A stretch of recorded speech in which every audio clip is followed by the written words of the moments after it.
తిరుపతి వెళ్తున్నాం అని పనమ్మాయి చెప్పిందంట. సరే ఇదిగో ఈ 100 రూపాయలు దేవుడి వరకు చేరేలా చూడు అని ఓనర్ అమ్మ 100 రూపాయలు తీసి తన చేతిలో పెట్టింది. వెంటనే తన కొంగుకి ఆ 100 రూపాయలు కట్టేసుకుంది పనమ్మాయి.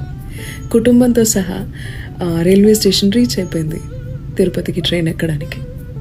రైల్వే స్టేషన్లో ఒక ముసీలావిడ అడుక్కుంటోంది. నేను తిని 3 రోజులైందమ్మా, డబ్బులేం వద్దమ్మా, కొంచెం అన్నం పెట్టించమ్మా అని ప్రాధేయపడింది.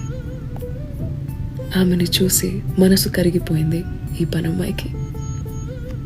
ఓనర్ అమ్మకి ఎలాగో తెలియదులే అని అనుకుంటూనే తన కొంగులో ఉన్న 100 రూపాయలు తీసి ప్లేట్ మీల్స్ కొని ముసలామ్మకి పెట్టేసింది. ట్రైన్ ఎక్కేసింది. అదే సమయంలో నిద్రిస్తున్న ఓనర్ అమ్మ కలలోకి సాక్షి